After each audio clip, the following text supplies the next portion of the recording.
Boy, we've come a long way. You know, in the old days, there were no lights, no heat, no creature comforts. Just creatures. Everyone comfy? No, sir. Not at all. Nowadays, you just plug everything into your car. You got lights, heat. We are out of pesto. I'll make a run. Hey, everybody comfy? No. Not at all. Okie doke. 우리 시대 가장 진화한 전기차, 양방향 충전에 완전히 새로운 현대 아이오닉 5.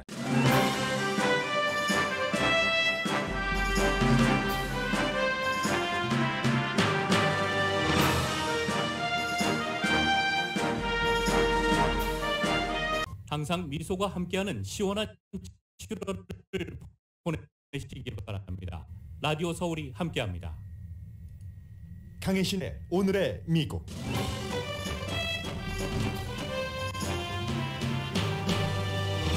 아베 신조 일본 총리 암살 이후 일본의 평화 헌법 개정 등의 정치 변혁은 세계의 이슈입니다.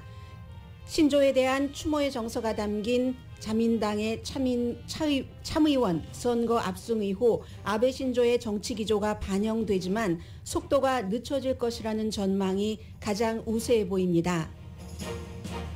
통일교에 대한 간접 보복이 이번 아베 신조 암살 목적으로 드러나면서 일본에서의 통일교와 보수 정치 관계도 조명됩니다. 사교 집단으로 불리는 통일교는 미국에서도 보수 공화당 정치 운동의 중심에 있으며 도널드 트럼프 전 대통령 등 많은 공화당 정치인이 지난해 911 기념일에 통일교 행사에서 돈 받고 연설했습니다.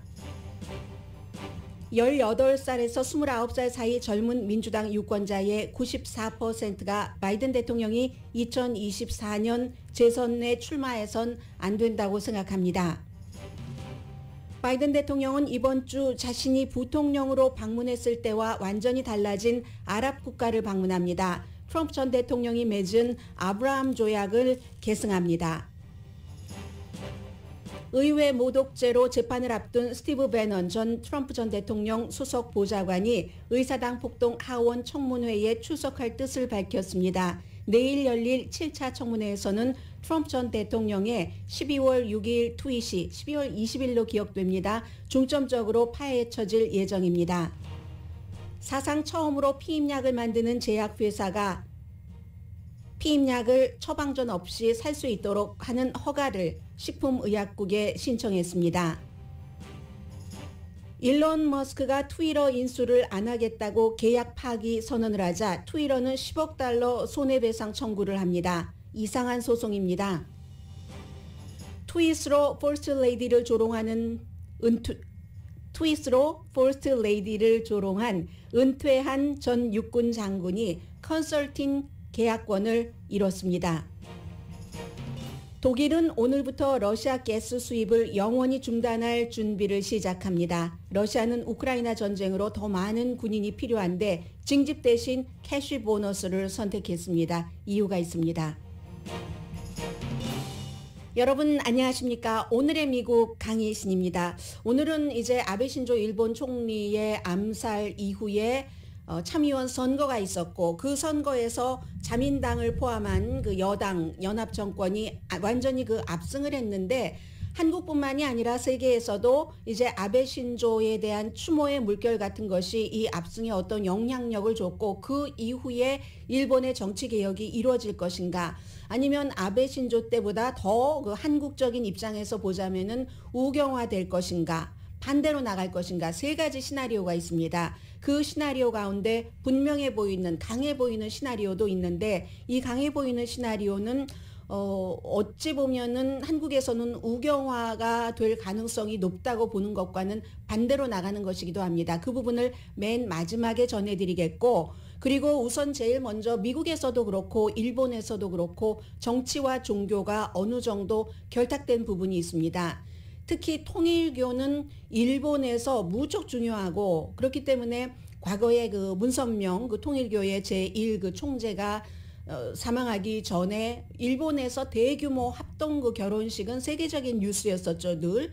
그런데 일본 정치뿐만이 아니라 미국 정치에서도 이 통일교가 굉장한 영향을 발휘를 하고 있습니다. 영향력을요. 어떤 보수의 입장에서 있을 때. 그래서 이번 사건과 관련해서 간단하게 통일교와 일본, 통일교와 미국을 좀 돌아보고, 그리고 아베 신조 암살 이후에 참의원의 대승리, 그 이후에 일본을 조금 보는 것으로 가겠습니다. 일단 용의자가 통일교, 정확하게는 세계평화통일가정연합회 Family Federation for World Peace and Unification, 이 통일교에 대한 증오심 때문에 아베 신조를 암살을 했다. 총을 만들어서. 그것은 이제 어머니가 실제로 지금도 멤버로 가입해 있지만 지금은 이제 그 통일교 그 예배에 출석하지는 않는다고 합니다. 아버지가 하시던 사업을 이어받아서 뭐 전 돈을 통일교에 갖다 바쳤고, 그로 인해서 파산 선고를 할 수밖에 없었고, 본인이 뭐 대학교에 들어갔지만 공부를 이어갈 수가 없었고, 최근에는 이제 그 창고 같은 데서 일하다가 한 달 정도는 무직이었고, 고등학교 다닐 때 공부 무척 잘했다고 하고요. 조용했다고 하고, 대학에 뭐 들어가기는 했지만 결국은 뭐 돈이 없어서도 못 다닌 이유다. 본인도 그 정신적으로 조용하기도 했고, 어떠한 그 정신적인 그 뭐라고 할까요? 그 침착함보다 조금 더 낮은 단계, 우울 이런 단계도 겪었고, 가족 가운데 그런 일로 사망한 가족도 있고, 지금은 그렇습니다. 아무튼 그런데 아베 신조가 그렇다고 통일교 신자냐? 절대 아니죠. 통일교 신자가 아니지만 일본에서의 통일교의 그 정치적인 보수 우파와의 연관은 어마어마합니다. 요즘은 미국에서도 뭐 프리웨이 주변에서 꽃을 팔고 하는 이런 사람들이 많이 줄어들었습니다만은, 그 문선명 전 총재가 숨지기 전에는 대단했었죠. 그때는 또 워싱턴 타임스까지 대대적으로 이 문선명 총재가 운영을 하면서 뉴욕 쪽의 정치인들과 결탁도 많이 맺었고, 결탁이라는 단어는 좀 그러네요. 커넥션을 맺었고, 뉴욕의 뭐 부동산 빌딩 같은 것을 사면서도 부자가 됐고, 그 힘으로 정치인을 지지를 하고, 정치인들은 통일교를 뒤에서 찬양하는 것 같은 발언을 해주고, 미국에서도 그렇습니다. 일본에서도 마찬가지죠. 아베 신조도 통일교의 신자는 아니었지만 통일교에서 돈 받고 연설을 했습니다. 왜냐하면 통일교가 일본에서 유권자 강력한 블록이기 때문에. 물론 지금 일본의 그 통일교는 뭐 문선명 총재도 숨지고 과거와 뭐 다르다 이렇게 얘기를 하고 있지만, 역시 제2 총재도 문선명 그 전 총재의 와이프인 그 한학순 씨, 뭐 문이라고 공식적으로는 부르고 있죠. 라스트 네임, 남편의 라스트 네임을 따라서. 그리고 그 아들도 굉장하게 활발하게 활동을 하고 있고, 미국에서도 트럼프 전 대통령 엄청나게 지지를 하고, 1월 6일 의사당 사건 때도 그 아들이 가서 의사당 사건에 뭐 어떤 그 반대하는 시위대로 일을 했었고, 그날 참여를 했었고, 그런 겁니다. 그런 정도고, 미국에서도 지난해만 하더라도 2021년 9월 11일이 9.12 사건이 일어난 지 20주년이 되는 날이었는데, 그런데 그 트럼프 전 대통령은 그때 이 통일교가 주관을 한, 지금은 이제 이 통일교의 문선명 씨의 와이프가 그 총재로 있는 그런 재단 이름이 뭐든가요? 통일교 재단이, 아무튼 재단이 있습니다. 그 재단에서 트럼프도 돈 받고 연설을 했습니다. 2005년도에 부부가 만든 통일재단이네요, 이름 자체가.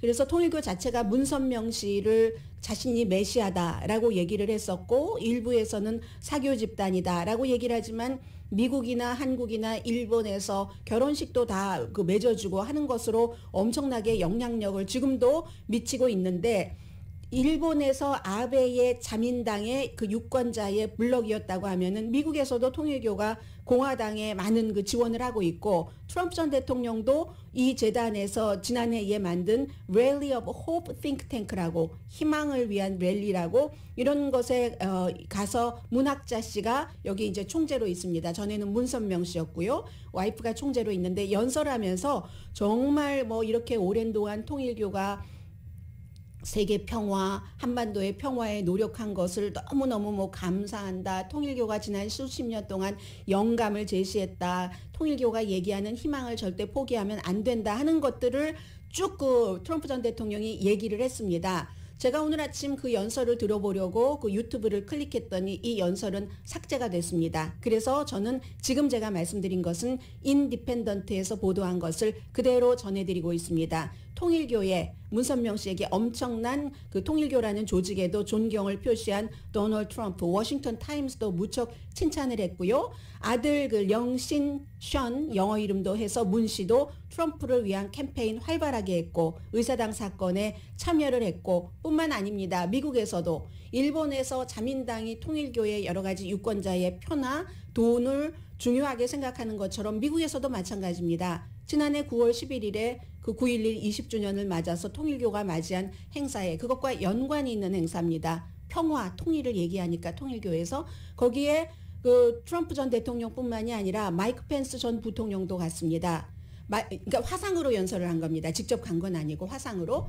그런데 마이크 펜스 부통령은 그 9월 11일 이전에 5월 달에도 뭐 통일교 관련 행사에서 굉장히 그 통일교를 칭찬하는 그런 그 얘기를 했고 마이크 폼페오 전 국무장관도 마찬가지입니다. 이 사람도 본인 굉장히 아주 그 신실한 기독교 신자라고 자부하고 있는데 뿐만이 아니라 뉴트 깅그리치 전 하원 의장도 이 통일교 행사에서 미국에서 연설을 했습니다. 그런 것들이고요. 그렇기 때문에 미국에서는 지금 정치와 종교의 분리, 물론 통일교를 정확한 일반적인 종교 카테고리에 놓을 수는 없습니다만 그런 것이 있는 것처럼 굉장히 뒤에서 활동을 많이 합니다. 많이 했었습니다. 일본에서도 이번에 이 용의자가 얘기를 한 것처럼 첫날부터 금요일부터 여러분들께 말씀을 드렸습니다. 아베 신조의 정치에 관한 어떤 것이 아니라 종교와 연관돼서 아베 신조가 그렇게 돈을 받고 통일교 행사에 가서 연설을 한다고 해서 아베 신조가 그 돈이 궁해서 그랬겠습니까? 그건 아니고 통일교의 표가 더 필요했겠죠. 아베 신조 같은 사람이 그런 곳에 가서 연설을 하고 하면은 통일교를 더욱 키워준다. 우리 가정은 그 통일교에 다 기부해서 나는 지금 인생이 이렇게밖에 못 풀렸는데 하는 마음으로 직접 총을 만들어서 아베 신조를 그 살해를 했다는 거죠. 그러면 지금부터는 그 이후에 이러저러한 일이 있고 참의원 선거도 끝났습니다. 미국이 중의원이 있고 참의원이 있는데 중의원은 일본이 미국의 하원과 마찬가지고 참의원은 상원과 마찬가지입니다. 해서 서로 이 숫자도 다르고 임기도 다르고 하기 때문에 이번 참의원만 보면은 250 몇 명이더군요. 미국은 100명인데 해서 미국은 3년마다 임기는 똑같습니다. 6년인데 미국은 3년마다 3분의 1씩 그 선거를 치르면 일본은 뭐 250 몇 명을 반으로 나누어서 이제 미국은 2년마다 3분의 1씩 치르면 일본은 3년마다 반반씩 치릅니다. 이번에 뭐 자민련도 그렇고 자민련과 연합한 당이 많이 그 중요하게 완전히 그 압승을 해서 과반수 이상이 되는데 그렇게 되는 경우는 중의원은 이미 평화헌법을 개정해서 일본이 지금 갖고 있는 자위대가 군대나 마찬가지지만 실제의 마지막 뭐 예를 들어 다른 데 나가서 전투에 참여하고 그것은 꼭 일본이 또 전쟁을 일으킬 수도 있는 가능성도 있다고 늘 한국과 중국에선 보고 있으니까 그런 것을 하는데 중의원은 이미 그 숫자가 확보가 됐고 이번 참의원 선거로 참의원도 확보가 됐습니다. 평화헌법을 개정할 수 있는 그런 분위기죠. 선거가 이 정도의 압승, 물론 승리할 것으로 예상을 했지만 이 정도의 압승은 하루 전에 있었던 아베 신조의 암살에 대한 여러 가지 그런 분위기가 있잖아요. 지금 뭐 일본 매체 보면은 일본 매체의 그 분위기가 미국에서도 어떠한 한 중요한 인물이 사망하면은 거의 일단 그의 그 업적 같은 것을 많이 얘기를 하잖아요. 이렇게 전후 세대로서 그 가장 오랜 기간 동안 총리직을 했고 일본이라는 국가를 세계에 가장 많이 알린 국제적인 그 정치인이 된 아베 신조이기 때문에 무척 그 추도하는 그런 분위기가 많은 것은 사실입니다. 지금. 그런데 이 상황에서 아베 신조 때문에 이렇게 압승을 했고 그리고 아베 신조는 물론 1930년대 한국이 일본으로부터 해방되기 전에 그리고 막 그 군국주의로 가고 이럴 때 이제 그 총리라든가 중요한 인물들을 암살하는 경우가 많이 있었습니다. 그래서 아베 신조의 그 할아버지도 6번이나 허벅지를 칼에 찔리고 살아났다고 하잖아요. 살아났죠. 그런데 그 이후에는 뭐 1945년, 50년 이후에는 이런 일이 없었는데 이런 일이 있으니까 국민이 얼마나 황당하겠습니까? 그것도 일본에 총이 없으니까 앞에는 경비가 강해도 뒤에는 조금 특히 나라에서 이번은 좀 허술했었고 그런 것들 때문에 일본 사람들 충격받았고 아베 신조에 대한 어떤 마음이 있고 분명히 이제 그런데 평화 헌법 수정이라든가 일본의 군대를 공식적으로 말하자면 독일이 그런 것처럼 독일도 전쟁을 일으킨 국가지만 전쟁을 일으키고 나서 몇 년 만에 독일은 군대가 있잖아요. 분명한 군대가. 그런 것처럼 일본도 해보겠다는 겁니다. 일본은 아베 신조에 따르면 일본은 이제 점령군인 미국에 의해서 헌법 같은 것이 만들어지고 했기 때문에 미군을 주둔시키고 미군에 의해서 중요한 것이 조정이 되는데 그것 없이 우리 국가는 우리 국가다. 특히 러시아가 우크라이나를 침공한 것을 보고는 더욱 이걸 해야 되겠다는 게 아베 신조가 퍼뜨렸는데 지금은 그 같은 국민적인 정서가 굉장히 높아졌다는 건 사실입니다. 그런데 미국과 영국의 매체는 이제 해외에서 일본 밖에서 보니까 조금 더 객관적일 수 있잖아요. 자민당 내부에 파벌이 생길 것이라는 거죠. 아베 신조처럼 강력한 인물이 없습니다. 아베 신조 같은 경우는요. 미국도 지금 뭐 조기를 걸었었고 오늘은 아니겠네요. 반기 바이든 대통령이 걸으라고 했고 인도가 아베를 추모하는 국경일로 선포를 했고 호주도 시드니 오페라 하우스 유명하잖아요. 시드니 오페라 하우스의 일장기 이미지로 이렇게 불을 밝혔습니다. 그 정도 이미지의 국제적인 리더가 일본에는 지금 아베 신조 이외에는 없습니다. 없고 아베 신조 때문에 지금은 그가 무엇을 얘기를 했지? 왜 그런 얘기를 했었지? 우리의 아이들은 과거 선조들이 저질렀던 전쟁으로 피해를 봐서는 안 된다는 얘기를 했는데 그 말이 맞는가? 다시 한번 생각을 해볼 수 있는 기회를 충분히 줬을 겁니다. 그러나 그러한 것을 쭉 가지고 왔었던 아베 신조 자체는 이제 이 세상 사람이 아닙니다. 그렇기 때문에 정치적으로 보수에서는 아베 신조의 그 정책을 유지해 나가려고 활용을 하려고 하는 정치인들이 많이 있겠죠. 그렇지만 분열도 있을 것이라는.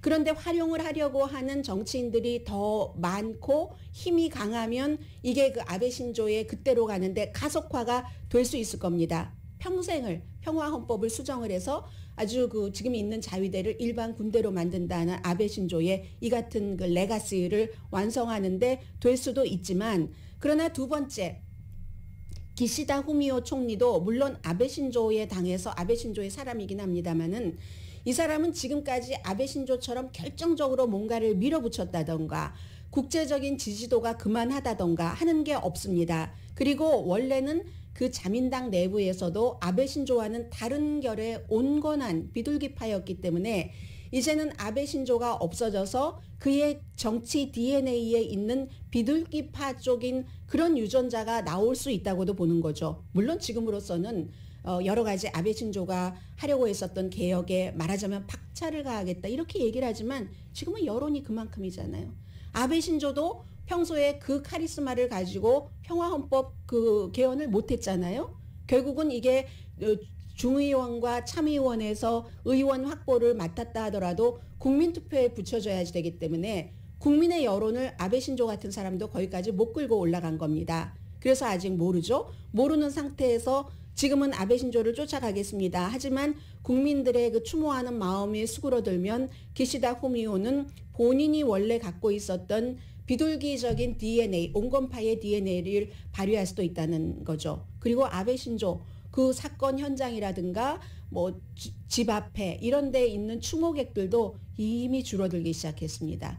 많이 줄어들기 시작했습니다. 그러므로 가장 높은 시나리오는 기시다 후미오 총리가 이제 아베 신조의 그늘을 완전히 벗어나서 무엇인가를 해나갈 때 아베 신조의 레가시를 유지하지 않을 수는 없고 현재로서 그리고 원래 본인도 평화헌법 제정 같은 것을 뭐 찬성을 하지만 아베 신조처럼 강력한 것은 아니었고 그렇기 때문에 그대로 가지고는 가되 속도를 늦출 것이라는 것 이게 이제 가장 많은 일본 밖의 전문가들이 생각하고 있는 겁니다.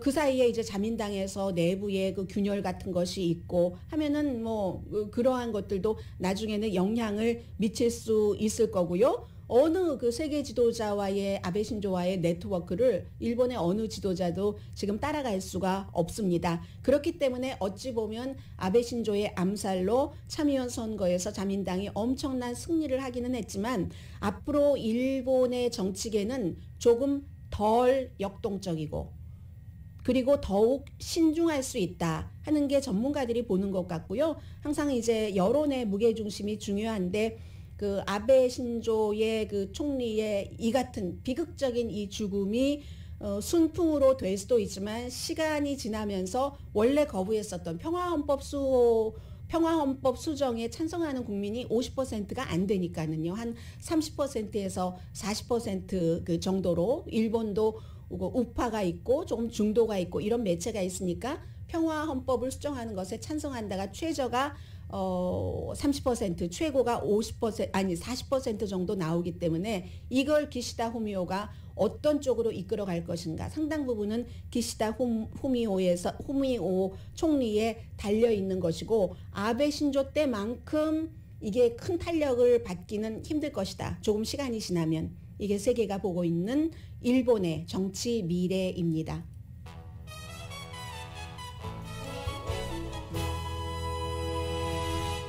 오늘의 미국은 존경받는 기업 17년 연속 1위, 소비자 신뢰도 1위인 유한양행 뉴오리진 미주 총판 피부과학 셀리온, 전문가가 추천하는 이민법, 가정법 전문 제인정 종합법률 사무소, 코지다운 갤럭시 이불은 잠이 솔솔 오게 하는 기능성 거위털 이불 전문회사 코지다운, 친절하고 자세한 상담으로 절개를 최소화하는 복강경 수술 전문 장지아 외과, 검정콩 생순두부 수라원 순두부, 리프팅의 명가 미러클 레이저 클리닉, 수화연을 핫세일 중인 한국 홈쇼핑 공동펀입니다. 잠시 뒤에는 일본뿐만이 아니라 미국도 지금 역동기입니다.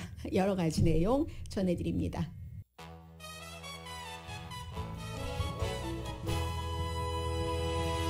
라디오 서울 방송 오늘의 미국 듣고 계십니다. 네, 뉴욕타임스가 이제 처음으로 이 중간 선거 이때의 여론조사를 했는데 과연 미국의 민주당은 바이든 대통령을 얼마나 지지를 하는가 굉장히 지지율이 낮았습니다. 젊은이뿐만이 아니라 전체적으로 다 그 나이를 합쳐보면은 64%의 민주당 유권자들이 2024년도에 민주당은 바이든 현 대통령이 아닌 다른 사람을 보내야지 된다. 젊은 사람들 18살에서 29살 사이는 94%가 그 같은 얘기를 했고요. 대통령의 지지율은 지금 33%였습니다. 왜 바이든이 아니라 다른 사람이냐? 33%가 뭐 나이 때문에 그렇다라는 답변도 했고요. 그리고 일 때문에 그렇다. 나이가 오히려 더 많은데요. 32%가 그렇게 답변을 했습니다. 바이든 대통령은 지금까지 적어도 한 번 이상 본인이 그 재선에 나갈 것이다 하는 뜻을 발표를 했습니다. 이유야 뭐 사람들이 가장 중요하게 생각하는 것이 크게 뭉뚱그리면 경제, 뭐 그리고 그 안에 인플레이션, 가솔린값, 생활비 이런 것들이 각각 한 아이템당 뭐 20%, 15% 내가 중요하게 생각하는 이슈입니다라고 답변을 했고요. 13%만이 미국이 올바른 방향으로 나가고 있다라고 답변을 했습니다. 그래서 이 여론조사는 7월 5일부터 7일까지 848명을 대상으로 한 여론조사고 오차 범위는 1000명 아래니까 조금 많지 않은 편이죠. 그래서 4.1%포인트입니다. 오늘 아침에 바이든 대통령이 백악관에서 이 총기 규제안에 대해서 상원이 뭐 거의 30년 만에 통과시킨 것을 서명은 이미 했고 거기에 대한 축하하는 기념식 이벤트 같은 것을 했는데 여러 가지로 바이든 대통령이 일을 하고 있지만 지지율은 좀채로 올라가지 않습니다. 이번 주에는 중동을 방문하는데 이것도 이제 미국의 중동에 대한 또 다른 그림을 보는 것일 수도 있고 그리고 바이든 대통령이라고 해서 또 무조건 그 트럼프 전 대통령이 하는 것은 다 노노노노 하느냐 그것은 아니다 하는 것을 보여주는 것도 이번에 바이든 대통령의 중동 방문이기도 합니다. 보통 이제 어느 나라나 마찬가지로 당이 바뀌면서 대통령이 당선이 되면은 전임자인 대통령의 정책을 다가 아니라 상당 부분을 뒤집는 게 사실입니다. 트럼프 전 대통령도 오바마 전 대통령의 것은 사실은 대부분 이상 뭐 필요 없는 부분까지 다 바꿨다고 볼 수도 있고, 그리고 바이든 대통령도 트럼프 전 대통령이 했었던 것을 취임 첫날부터 다 뒤집기 시작했습니다. 이민에 대해서 뭐 기후 변화에 대해서 이런 여러 가지. 그러나 중동 정책은 그 아브라함 그 어콜드라고 아브라함 조약이라는 것을 그 사위 자레드 쿠슈너 시켜서 사우디아라비아의 왕자와 만나게 하고 이렇게 해놓은 것이 있잖아요. 그 아브라함 조약이 미국 대통령 아브라함을 얘기한 게 아니라 그야말로 이스라엘이나 다른 중동 국가나 아브라함 그 선지자로 모시고 하는 그 아브라함, 그래서 아브라함 조약인데, 바이든 대통령이 2016년도에도 중동을 방문을 했습니다. 그때는 부통령 자격으로 방문했는데 그때와 지금 상황이 상당히 달라졌고, 미국의 목표가 또 하나 분명해진, 이런 달라진 상황에서 달라진 아랍을 방문하게 됩니다. 당연히 이스라엘에 가고요. 이스라엘이 점령하고 있는 서한 지구도 가고, 팔레스타인에 가서 팔레스타인이 원하는 만큼은 아니겠지만 어느 정도의 경제 지원을 한다, 뭐 이런 것도 발표를 하겠죠.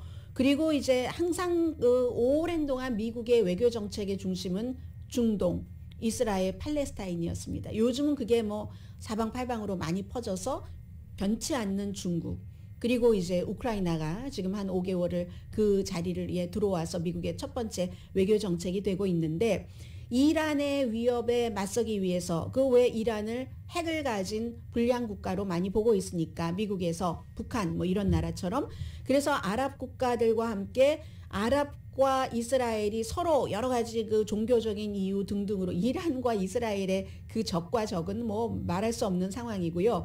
그런 여러 가지 군사 파트너십, 또 이스라엘의 빠른 아랍 세계와 이제 관계를 개선하고 있잖아요. 미국이 또 도와주기도 하고, 그런 것들 따라서 이제 미국이 이란의 핵 프로그램을 억제하는 방법에 대해서 이스라엘과 다른 나라, 미국은 어느 정도 과거에 미국이 딱 그 이스라엘 것을 가지고 있다가 아직도 주지 않고 있는 이스라엘의 돈이라든가 동결한 이런 것들도 어느 정도 주면서 트럼프 전 대통령이 깨버린 그 핵협상을 다시 이어가려고 하는데, 그런 것들이 또 이스라엘이 동의를 해줘야 되는 부분이 있고, 그런 것도 있고요. 두 번째는 오일 때문에 우크라이나가 러시아로부터 침공당하고 나서 이제 러시아 그 오일에 대한 제재를 하기도 하고, 러시아 오일을 받지 못해서 힘들기도 하고 하는, 그러니까 사우디아라비아의 오일을 이제 더 생산해 주십시오 하고 가는 게 되는데,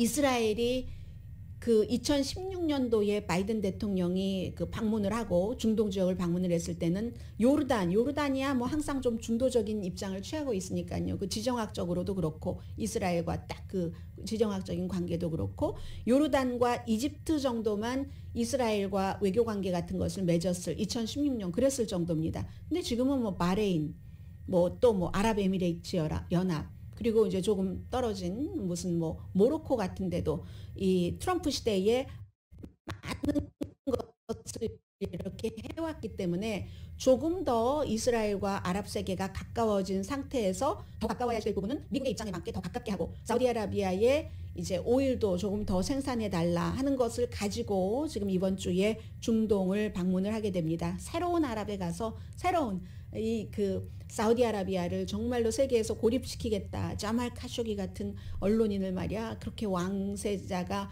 그 왕자가 암살하고 말이야, 이렇게 인권을 무시하는 국가야라고 했던 바이든 대통령이 사우디아라비아에 아쉬운 소리를 하러 가게 되는 이런 날이 올지, 정치인들은 뭐 하도 많이 겪으니까 그럴 수도 있다고 생각할 것 같습니다.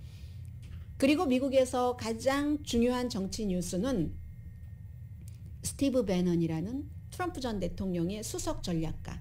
이 사람은 2017년도 뭐 오래 하진 않았어요. 다만 트럼프 전 대통령을 만드는 캠페인 마지막 과정에서 굉장히 영향력을 발휘를 했고, 처음에 임기 들어오고 나서 스티브 배넌에 막 전쟁하면서 중국과의 전쟁을 하라고 하고 강력하게 뭔가 터프한 이미지를 무척 많이 하고 하는 것을 스티브 배넌이 상당 부분 그 주도를 했는데, 그러니까 이제 대통령을 만든 설계사 하면서 시사주간지 타임 같은데 스티브 배넌의 얼굴이 나오고 할 때 트럼프 전 대통령이 시기할 거야, 싫어할 거야, 막 이런 얘기가 많이 나왔었고, 결국은 스티브 배너는 해고된 거나 마찬가지로 수석 전략가 자리에서 빠져나오고 말았는데 그 뒤에도 여러 가지 입장이 맞기 때문에 스티브 배너니 뒤에서 트럼프 전 대통령의 아젠다를 많이 도와줬죠.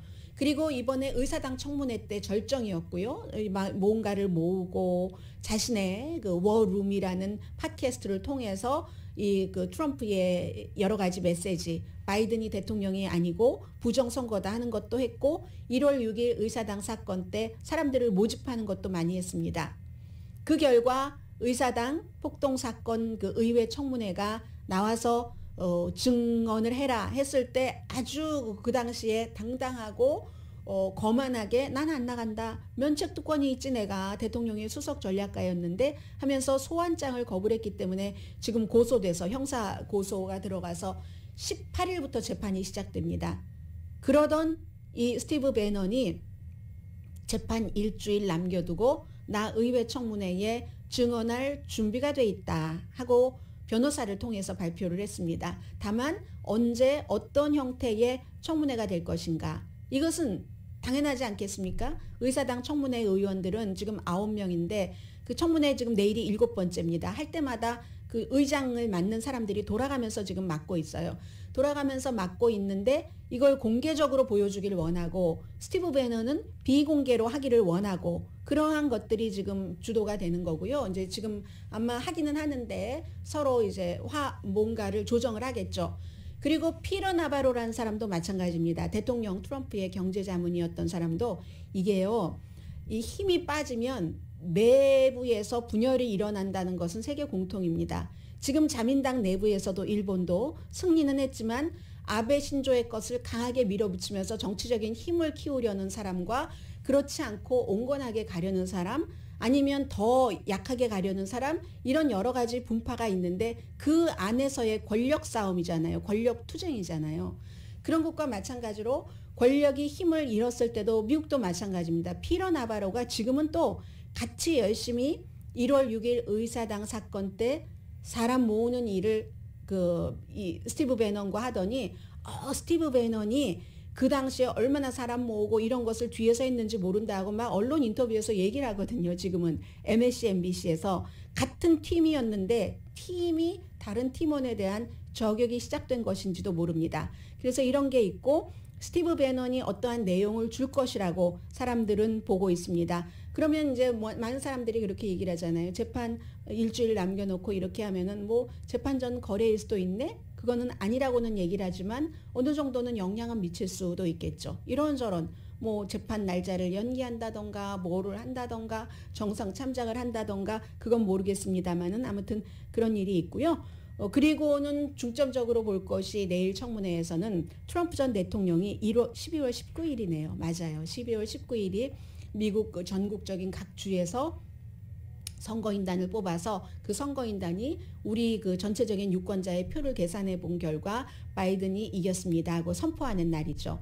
그날 트럼프 전 대통령이 트윗에 뭐라고 했냐면 Big protest in DC on January 6일. 이걸 미리 January 6일 것을 이 12월 19일에 계획을 했다는 거잖아요. 누군가가 그 날짜로 의사당에 모이게 해라 해서 대통령까지 가는 대통령이 갈 때는 모든 것이 등장을 해야 되잖아요. 경호원까지. 이 시작을 대통령이 함으로써 미국의 무장한 극우 단체들에게 그렇게 해도 된다 하는 시그널을 보이고 날짜를 잡아줬다는 겁니다. 그 트윗에서 be there 거기 가서 will be wild. will be wild 정말 과격하게 대응해 하면서 그날 연설에서는 죽을 것처럼 싸워. 끝까지 싸워. 이렇게 얘기를 했잖아요. 이것에 대해서 이제 그것이 얼마나 1월 6일 사건에 영향을 미쳤는가, 왜 결정적인가 하는 것을 내일 이제 좀 조정을 할 것 같고요. 제가 더 이상 미국의 우파 그룹의 이름을 필요한 때가 아니라면 언급하지는 않겠습니다. 그런 촉매제의 역할을 했다는 것. 그래서 내일 7번째 청문회도 미국에서는 굉장히 중요한 일이 되고요. 잠시 뒤에는 하나는 일반인들에게는 본인이 투자하고 있는 한국 사람들이 투자하는 파퓰러한 주식에 관한 것일 수도 있고 아니면 재미 내지는 세계 예를 들어 때로는 1위, 2위, 3위의 부자가 굉장히 불안정한 행보를 하는 것일 수도 있고 그리고 두 번째는 또 역시 60여 년 전에 처방됐던 약이 이제는 처방이 아닐 수도 있다. 이것도 이제 새로운 역사의 시작일 수도 있잖아요. 잠시 뒤에 두 가지 전해드립니다.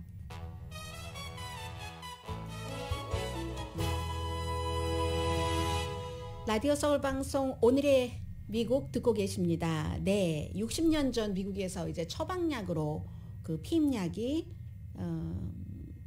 일반 그 여성들에게 보급되기 시작했습니다. 그런데 이 뭐 피임약도 종류가 뭐 여러 회사가 있겠죠. 그런데 그 가운데서 한 회사가 HRA Pharma라는 파마시 약자 같네요. 그런 회사가 처방전 없이 피임약을 그냥 약국의 카운터에 올려놓을 수 있도록 하는 것을 신청을 했습니다. 식품약국에. 그러면 이건 그야말로 피임이라든가 어떤 것에 있어서 그런 그 분야에 있어서 획기적인 사건인 거죠. 처방전 있던 것을 처방전을 없앤다는 거잖아요. 60년 전에 미국에서 이제 처음으로 이제 피임약을 이제 하고 이럴 때는 60년 전은 얼만큼인가 2020 어머 여기 이렇게 살집이 까졌죠? 왜 이러는 건지 모르겠네. 2020년이면 10년 20 그다음에 40일 빼면 1960년대가 맞죠. 60년 이러면 60년대.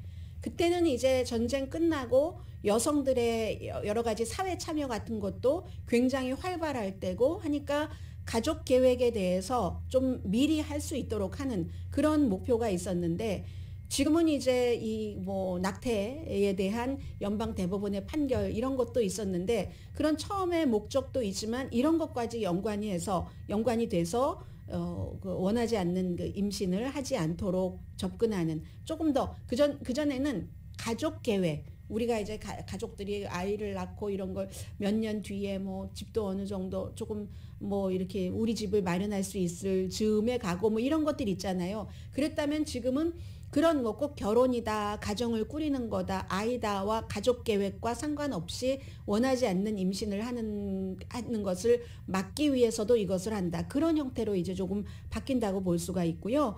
그리고 FDA 승인이 만약에 이제 된다면 내년에 나올 예정이고 그리고 그것도 이제 딱 이 회사의 피임약 오자로 시작 오필이라는 약이래네요.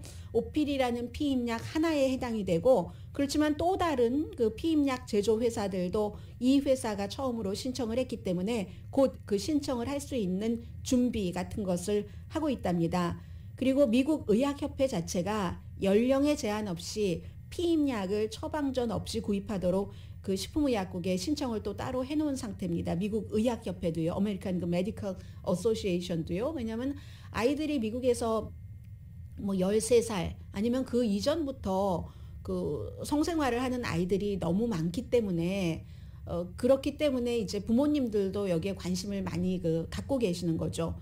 6월 말에 바이든 행정부는 보험회사에도 통지를 했죠. 이 FDA가 식품의약국이 승인한 뭐 각종 형태의 이 피임에 대해서 건강보험으로 커버를 해라, 무료로 커버를 해라 하는 행정명령 같은 것을 하면서 의무를 원래 있던 조항 같은 것을 상기시키기도 했습니다. 그리고 이 내용은 사실은 금요일부터 나왔던 건데 그 뒤에 오늘 아침 그 블룸버그 뉴스가 트위터의 입장까지 딱 내서 보도를 했고 이미 제가 방송을 시작을 했기 때문에 델라웨어 법원에 뭐 소장을 제출했을 수도 있는데 이 트위터를 인수합병하겠다는 일론 머스크 테슬라의 CEO의 창업자의 이 얘기는 여러 가지를 보여줍니다. 과연 정말 커다란 이 트위터는 페이스북이라든가 다른 소셜미디어보다 예를 들어 가입자가 적다 하더라도 정치적인 문제를 많이 얘기하고 있고 정치인들이 거의 본인의 공식적인 계정과 개인 계정을 갖고 거기서 많은 정치적인 스토리들을 만들고 여론을 형성하기 때문에 영향력은 무척 큽니다. 이 큰 것을 사겠다고 해서 중간에 제가 그 첫날 발표를 말씀드리면서 전문가들은 끝까지 완성되기 전까지는 인수합병에 대해서는 그걸 장담하지 않는다라고 전해드렸었고 더군다나 일론 머스크 같은 사람이 인수하겠다고 할 때는 여러 가지 일들이 있을 수가 있잖아요. 금요일에 일론 머스크가 나 안 하겠다. 왜 안 하냐면은 그 트위터에 뭐 지금 뭐 얼마가 가입됐다고 하는데 이게 한 20%는 가짜야. 허당이야, 허당. 가짜 어카운트야. 이렇게 주장을 하고 그 트위터는 아니라고 하고 서로 여러 가지 자료를 주고받고 하는 과정에서 일론 머스크는 본인의 성에 차지 않는다면서 계약 파기를 하겠다는 겁니다. 그랬더니 뭐 트럼프 전 대통령 같은 사람 주말에 어디 가서 뭐 이 일론 머스크 엄청 욕하던데요. 사실은 그 대통령이었을 땐 서로 사이 무척 좋았고 일론 머스크도 트위터로부터 어떠한 그 테슬라에 대한 지지 같은 거, 지원 같은 것도 많이 받고 있는데 지금은 또 그런 사이가 됐나 봅니다. 그랬더니 이제 물론 회사가 트위터가 법적 조치를 하겠다. 왜냐하면 금요일만 하더라도 일론 머스크가 또 이것을 안 산다고 하니까 주식값이 뭐 한 몇 시간 사이에 6%가 내려갔고 했거든요. 일론 머스크가 처음에 산다고 할 때는 주당 뭐 52달러 몇 센트였는데 그때만 하더라도 뭐 적절한 가격이다 했는데 왜냐하면 그 전에 70달러인 적도 있으니까요. 그런데 그 이후에 50달러가 뭡니까? 요즘 뭐 거의 30몇 달러에 거래가 되고 있잖아요. 그러니까 일론 머스크로선 근데 내가 440억 달러를 주고 할 수도 있다고 생각을 하는 것이 또 트위터의 생각이고 트위터는 그렇게 되는 경우 우리 주식값 시시때때로 내려갔다 올라왔다 직원들은 얼마나 수천 명 직원들이 불안정하며 이런 거 다 손해배상이다. 계약을 파기할 때 완전한 계약을 파기할 요건에 맞지 않으면 10억 달러를 배상해야지 된다는 조항이 있답니다. 그래서 델라웨어주의 트위터가 뭐 법률 구성팀이 그 일론 머스크에 대해서 이 같은 그 손해배상 청구 같은 것을 소송을 이미 했을 것 같습니다. 지금 뭐 했거나 몇 시간 안에 하겠죠. 그래서 많은 사람들은 이상한 법정 드라마다. 정말로 이상한 법정 드라마네 라고 얘기를 합니다. 그리고 어떤 사람들은 이렇게 해서 가격을 조금 깎아서 거래를 성사시키거나 아니면 10억 달러를 일론 머스크가 지불해야지 될 수도 있다. 그런데 이제 대체적으로 이 같은 그 분쟁은요, 이런 분쟁은 대체적으로 이제 재판 같은 것이 시작되기 전에 합의하고 끝나죠. 그러니까 여기서는 일론 머스크 같은 사람과 거대한 뭐 사기업의 인수합병 계약으로는 최고 액수의 계약을 하는 것이 얼마나 만약에 되더라도 멀고 험한 길인가 하는 것까지도 보여줍니다.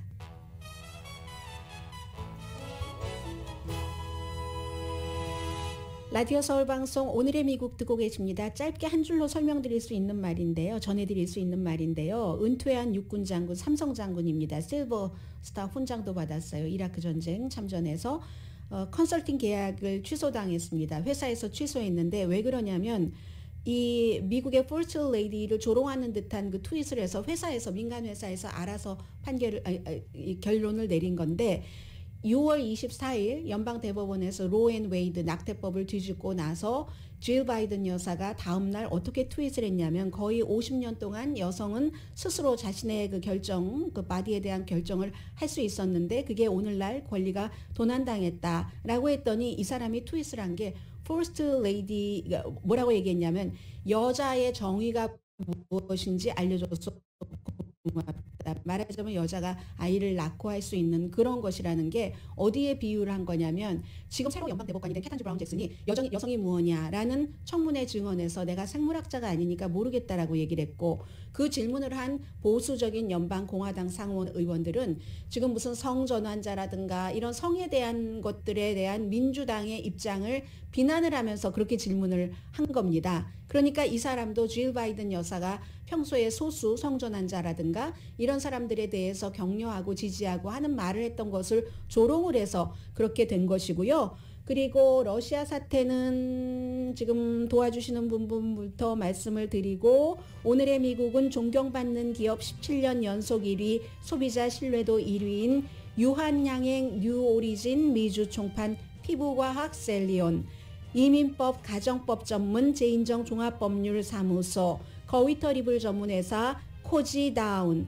검정콩 생순두부 수라원 순두부, 리프팅의 명가 미러클 레이저 클리닉, 수화연 핫세일 중인 한국 홈쇼핑 공동후원이었습니다. 10시에 좋은 아침 좋은 하루 방송됩니다.